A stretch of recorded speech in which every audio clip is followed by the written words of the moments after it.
প্রিয় ছাত্রছাত্রীরা, আজকে আমরা দশম শ্রেণীর ইতিহাস বিষয়ের চতুর্থ অধ্যায়ের কিছু এমসিকিউগুলো বিগত দিনের মাধ্যমিক পরীক্ষায় এসেছে সেই কোশ্চেনগুলি নিয়ে একটু আলোচনা করব।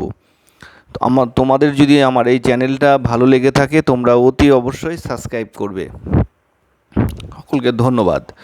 1 নম্বর যে কোশ্চেনটা সেটা আমরা দেখব যে গগনেন্দ্রনাথ ঠাকুর ছিলেন ব্যঙ্গ চিত্রশিল্পী। আমরা সংক্ষেপে আলোচনা করেছি বা ডাইরেক্ট উত্তরগুলো লিখেছি যাতে অল্প সময়ের মধ্যে লিখে নেওয়া যায়। তোমরা এগুলো দেখে নাও। এটা মাধ্যমিক 2019 সালে এসেছে। গগনেন্দ্রনাথ ঠাকুর কিসের সঙ্গে যুক্ত ছিলেন? ব্যঙ্গ চিত্রশিল্পী ছিলেন তিনি। এখানে এমসিকিউ আসতে পারে, এমসিকিউ এসএকিউ এইভাবে। আচ্ছা, 2 নম্বর দেখো, ভারত মাতা চিত্রটি আঁকেন মাধ্যমিক 2017-তে এসেছে অবনীন্দ্রনাথ ঠাকুর। ভারত মাতা চিত্রটি আঁকেন অবনীন্দ্রনাথ ঠাকুর। নেক্সট, বন্দে মাতরম সঙ্গীত রচনা করেন বঙ্কিমচন্দ্র চট্টোপাধ্যায়। বন্দে মাতরম সঙ্গীত রচনা করেন বঙ্কিমচন্দ্র চট্টোপাধ্যায়। এটি মাধ্যমিক 2022-এ এসেছে, 2022 সালে এসছে। 4 নম্বর কোশ্চেন, বন্দে মাতরম সঙ্গীত রচিত হয় কবে? বন্দে মাতরম সঙ্গীত রচিত হয় কবে? 1875 সালে। 1875 সালে। এটা মাধ্যমিক 2019 সালে এসেছে। মাধ্যমিক 2019 সালে এসেছে। নেক্সট যেটা দেখব, 5 নম্বর, গোরা উপন্যাসে রবীন্দ্রনাথ ঠাকুর ইউরোপীয় সমাজকে সমর্থন করেন। এটা মাধ্যমিক 2017 সালে এসেছে। গোরা উপন্যাসে রবীন্দ্রনাথ ঠাকুর ইউরোপীয় সমাজকে সমর্থন করেন। এটা ঠিক ভুলে এসেছিল, এটা অবশ্যই ঠিক হবে, এটা ঠিক উত্তর। আচ্ছা, নেক্সট 6 নম্বর, কোন ঘটনার প্রেক্ষাপটে অবনীন্দ্রনাথ ঠাকুর ভারত মাতা ছবি আঁকেন? এটা মাধ্যমিক 2018-তে এসেছে। স্বদেশী আন্দোলনের প্রেক্ষাপটে অবনীন্দ্রনাথ ঠাকুর ভারত মাতা ছবিটি এঁকেছিলেন। আচ্ছা, 7 নম্বর, গোরা উপন্যাস রচনা করেন কে? রবীন্দ্রনাথ ঠাকুর। এটা মাধ্যমিক 2019 সালে এসেছে। গোরা উপন্যাস রচনা করেন রবীন্দ্রনাথ ঠাকুর। 8 নম্বর, মহাবিদ্রোহকে সিপাহী বিদ্রোহ আখ্যা দেন কে? মহাবিদ্রোহকে সিপাহী বিদ্রোহ আখ্যা দেন কে? এটা তোমার মাধ্যমিক 2023 সালে এসছে। এটা বলেছিলেন চার্লস রেক্স। Charles Rex. আচ্ছা, 9 নম্বর, মহাবিদ্রোহকে ভারতের প্রথম স্বাধীনতা যুদ্ধ বলেছেন। মহাবিদ্রোহকে ভারতের প্রথম স্বাধীনতা যুদ্ধ বলেছেন কে? এটা মাধ্যমিক 2017, মাধ্যমিক 2018 পরপর দুটি সালে এসেছে। এর উত্তর হবে বিনায়ক দামোদর সাভারকর। বিনায়ক দামোদর সাভারকর। আচ্ছা, 10 নম্বর, মহারানীর ঘোষণাপত্রের প্রধান উদ্দেশ্য ছিল? মহারানীর ঘোষণাপত্রের প্রধান উদ্দেশ্য কী ছিল?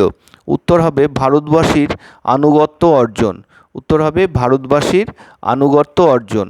এবং এই কোশ্চেনটি এসছে মাধ্যমিক 2020-তে। 11 নম্বর, ভারতের ইস্ট ইন্ডিয়া কোম্পানির অবসান কবে ঘটে? ভারতে ইস্ট ইন্ডিয়া কোম্পানির অবসান কবে ঘটে? উত্তর হবে 1858 খ্রিস্টাব্দে। 1858 খ্রিস্টাব্দে। এটি মাধ্যমিক 2018 সালে এসছে। আচ্ছা, নেক্সট 12 নম্বর, ডক্টর অনিল শীল 18 শতককে সভা সমিতির যুগ বলেছেন। ডক্টর অনিল শীল 18 শতককে সভা সমিতির যুগ বলেছেন। এটি ভুল উত্তর হবে, এটি ঠিক হবে হলো 19 শতক। এটা মাধ্যমিক 2023 সালে ঠিক ভুল হিসাবে এসেছিল। আচ্ছা, 13 নম্বর, ভারতের প্রথম রাজনৈতিক প্রতিষ্ঠানের নাম কি? ভারতের প্রথম রাজনৈতিক প্রতিষ্ঠানের নাম জমিদার সভা বা ল্যান্ড হোল্ডার সোসাইটি। জমিদার সভা। ভারতের প্রথম রাজনৈতিক প্রতিষ্ঠান হলো বা জমিদার সভা। এটা 2017 সালে এসেছে। আচ্ছা, নেক্সট, চৈত্র মেলা হিন্দু মেলা রূপে পরিণত হয় কবে? চৈত্র মেলা হিন্দু মেলা রূপে পরিণত হয় 1870 সালে। এটা মাধ্যমিক 2023 সালে এসেছে। 15 নম্বর, হিন্দু মেলার সম্পাদক ছিলেন নবগোপাল মিত্র। হিন্দু মেলার সম্পাদক ছিলেন নবগোপাল মিত্র। এটা একদম ঠিক উত্তর এবং মাধ্যমিক 2020-তে ঠিক ভুল হিসেবে এসেছিল।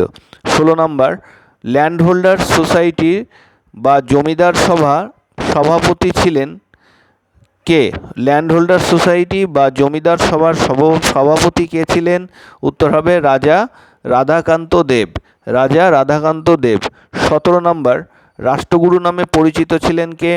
রাষ্ট্রগুরু নামে পরিচিত ছিলেন সুরেন্দ্রনাথ বন্দ্যোপাধ্যায়।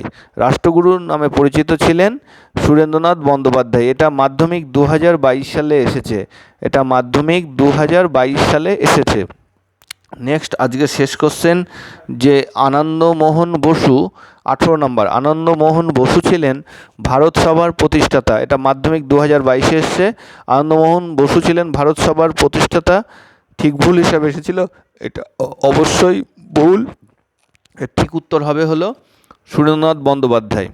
তাহলে আমরা যে 18টি কোশ্চেন এখানে আলোচনা করলাম, তোমরা বিগত দিনের মাধ্যমিক 17 সাল থেকে 23 সালের মধ্যে বিগত বছরগুলিতে এই অধ্যায় থেকে এই কোশ্চেনগুলি এসেছে। তোমরা খুব সুন্দরভাবে তৈরি করে নাও। আশা করি তোমরা কমন পাবে। আমার এই চ্যানেলটি যদি তোমাদের ভালো লেগে থাকে তাহলে তোমরা অতি অবশ্যই সাবস্ক্রাইব করবে এবং একে অপরকে শেয়ার করবে। সকলকে ধন্যবাদ।